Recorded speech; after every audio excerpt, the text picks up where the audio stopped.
Hello everyone, welcome to my channel teacher connection. आज के video में हम क्लास 7th एनसीईआरटी चैप्टर 10 विद्युत धारा और इसके प्रभाव डिस्कस करेंगे। तो अभी तक हमने 9 चैप्टर कंप्लीट कर लिए हैं क्लास 7th एनसीईआरटी के, और क्लास 6 एनसीईआरटी के हमने ऑल चैप्टर्स कंप्लीट कर लिए हैं। तो आपको इन दोनों ही क्लास की प्लेलिस्ट का लिंक डिस्क्रिप्शन बॉक्स में मिल जाएगा, तो वहाँ से आप देख सकते हैं। साइंस को और बेहतर बना सकते हैं। आपके बेसिक कॉन्सेप्ट क्लियर हो जाएंगे, आपको एग्ज़ाम में काफ़ी हेल्प मिलेगी। आज का जो हमारा चैप्टर है वो है विद्युत धारा और इसके प्रभाव। विद्युत धारा क्या होती है और उसके प्रभाव क्या होते हैं, इसके बारे में हम जानेंगे। तो आपने देखा होगा कि तो स्टार्ट करते हैं आज का चैप्टर। एक गेम है कि आपका हाथ कितना स्थिर है, इसको खेलने का प्रयास करना है। यदि नहीं तो आप इसे करके देखने हैं। तो अब आप इसे करके देखिए। तो उन्होंने ये डिसाइड किया कि हम इस गेम को खेलेंगे कि आपका हाथ कितना स्थिर है। खेल के लिए एक विद्युत परिपथ को संयोजित किया गया। उन्होंने अपने परिवार और मित्रों के साथ इस परीक्षण को करके काफ़ी मनोरंजन किया। तो खेल में इतना आनंद आया कि उन्होंने निश्चय किया कि वे दूसरे शहर में जो उनके भाई रहते हैं उनके साथ उनको भी खेलने का सुझाव देंगे। तो इसमें विविध विद्युत अवयवों को कैसे संयोजित किया गया है ये दर्शाया गया है। तो देखते हैं कि किस प्रकार से ये सभी विद्युत अवयवों को संयोजित किया गया है। तो यह परिपथ आसानी से हम लोग खींच सकते हैं। इन विद्युत अवयवों को निरूपित करने का कोई आसान सा उपाय भी हम लोग कर सकते हैं। देखते हैं कि किस तरीके से हम इसको अपनी कॉपी पे निरूपित करेंगे। तो विद्युत अवयवों के प्रतीक, विद्युत अवयवों और उनके प्रतीकों को दर्शाया गया है। आपको विभिन्न पुस्तक में ये अलग अलग मिलेंगे, लेकिन इस पुस्तक में किस प्रकार से दर्शाए गए हैं ये देखते हैं। इन प्रतीकों को हमें ध्यानपूर्वक देखना है और विद्युत सेल के प्रतीक पर ध्यान देना है। इसमें एक लंबी रेखा और दूसरी छोटी परंतु मोटी समांतर रेखा है। आपको याद है कि विद्युत सेल में एक टर्मिनल तथा एक ऋण टर्मिनल होता है। एक धन टर्मिनल और दूसरा ऋण टर्मिनल होता है। विद्युत सेल के प्रतीक में लंबी रेखा धन टर्मिनल और छोटी तथा मोटी रेखा ऋण टर्मिनल को निरूपित करती है। आगे देखते हैं। स्विच के लिए ऑन स्थिति तथा ऑफ स्थिति भी चित्र में प्रतीकों के द्वारा निरूपित की जाती है। परिपथ के विविध अवयवों को संयोजित करने में उपयोग होने वाले संयोजक तार रेखाओं द्वारा निरूपित किए जाते हैं। तो अभी आगे हम देखेंगे कि किसको हम कैसे निरूपित करते हैं। एक बैटरी तथा उसका प्रतीक भी दर्शाया गया है। अब बैटरी क्या होती है, बैटरी के प्रतीक को ध्यान से देखना है। इसमें हम एक से अधिक सेलों का भी यूज करते हैं। बैटरी का यूज़ करते हैं, सेल का यूज करते हैं। दो या दो से अधिक सेलों को भी हम एक साथ उपयोग कर सकते हैं।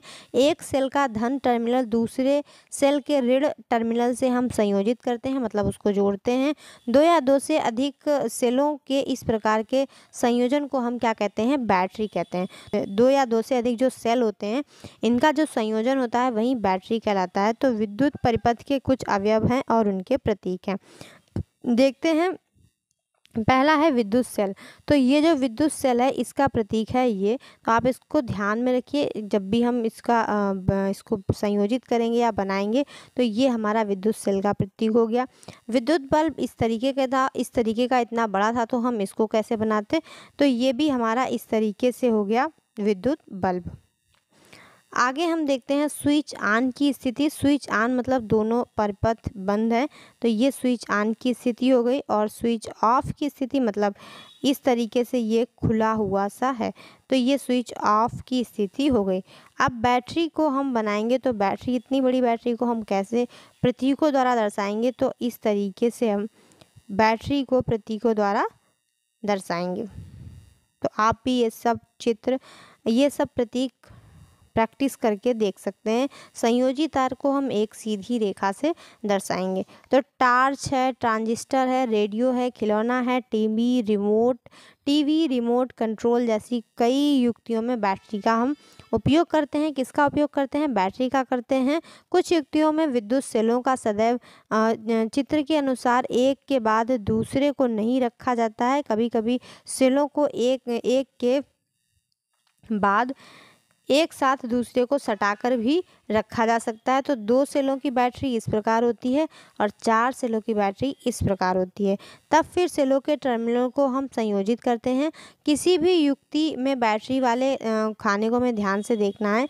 प्रायः इसमें एक मोटा तार या धातु की पत्ती होती है जो एक सेल के धन टर्मिनल को दूसरे सेल के ऋण टर्मिनल से जोड़ती है। तो क्या होता है,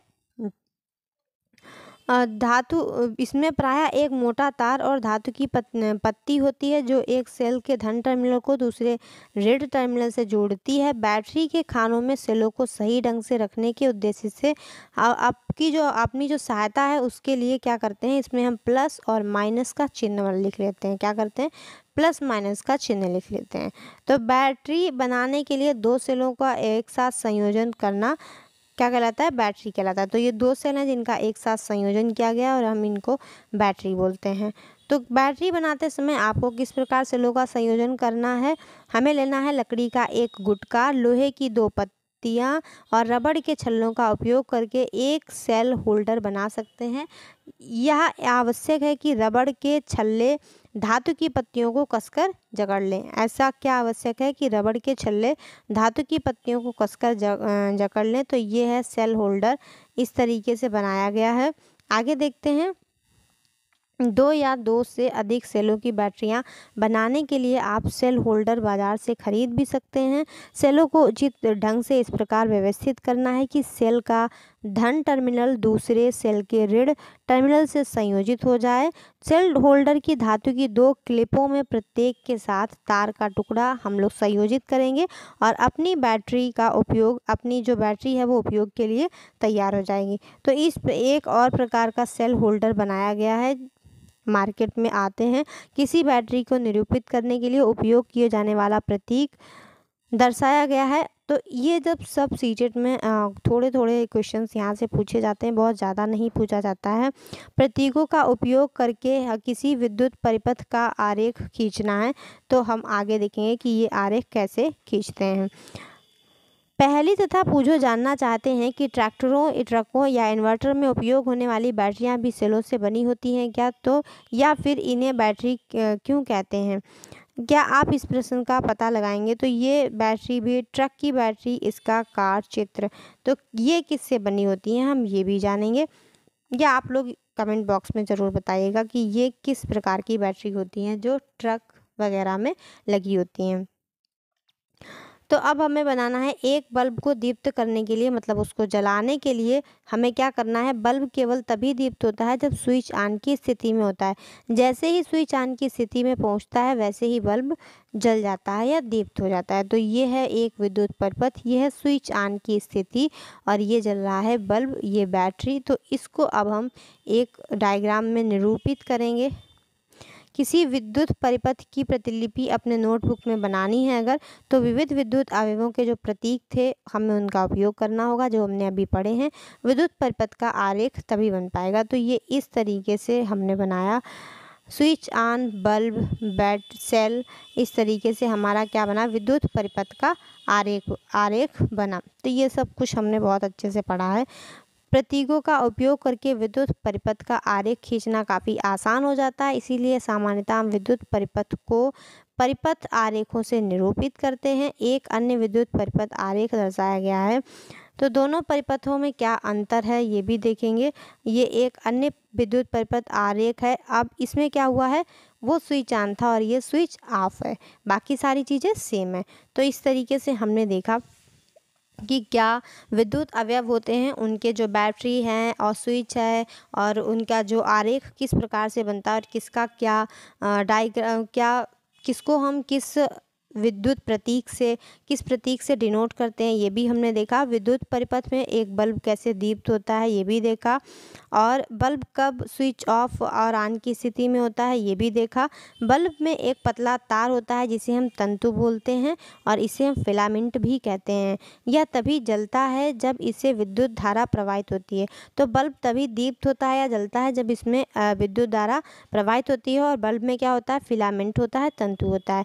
यदि बल्ब का तंतु टूट जाए तो वह फ्यूज़ हो जाता है, और अगर बल्ब का तंतु या फिलामेंट टूट जाए तो वह फ्यूज़ हो जाता है। तो ध्यान देना है हमें कि कुंजी अथवा स्विच को परिपथ में कहीं पर भी लगाया जा सकता है। जब स्विच ऑन की स्थिति में होता है तो बैटरी के धन टर्मिनल से बैटरी के ऋण टर्मिनल तक परिपथ पूरा होता है। परिपथ को तब बंद कहा जाता है जब सारे परिपथ में तुरंत विद्युत धारा प्रवाहित होने लगती है। जब स्विच ऑफ की स्थिति में होता है तो परिपथ अधूरा रह जाता है। इसमें क्या होता है, इसे खुला परिपथ भी कहते हैं।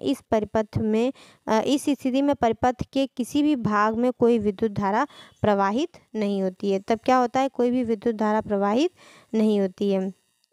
विद्युत मेंस में संयोजित दीप्त विद्युत बल्ब को कभी नहीं छूना है, क्योंकि यह अत्यधिक गर्म हो जाता है और आपका हाथ जल सकता है। किसी विद्युत मेंस विद्युत जनित्र अथवा इन्वर्टर की विद्युत आपूर्ति से कभी भी हमें छेड़छाड़ नहीं करनी है। आपको विद्युत आघात लग सकता है जो घातक हो सकता है। तो यहाँ पर हमारे लिए क्या लिखी थी, चेतावनी लिखी थी। यदि बल्ब का तंतु टूट जाए तो हमें तब भी बल्ब दीप्त होगा। दीप्त बल्ब गर्म हो जाता है, तो ये हम आगे देखेंगे। तो विद्युत सेलों का उपयोग करके हम क्या करेंगे, विद्युत सेलों का उपयोग करके हमने बल्ब को जलाना सीखा। तो इन चीज़ों को हमने विद्युत के बल्ब कैसे जलते हैं और उसका क्या आरेख रहता है ये सब हमने इसमें डिस्कस किया। अब हम नेक्स्ट टॉपिक को देखेंगे नेक्स्ट वीडियो में। वीडियो अच्छी लगी हो वीडियो को लाइक कर दीजिए, शेयर कर दीजिए, और जो भी डाउट हो उस कमेंट बॉक्स में कमेंट कीजिए। मिलते हैं नेक्स्ट वीडियो में। Thanks for watching.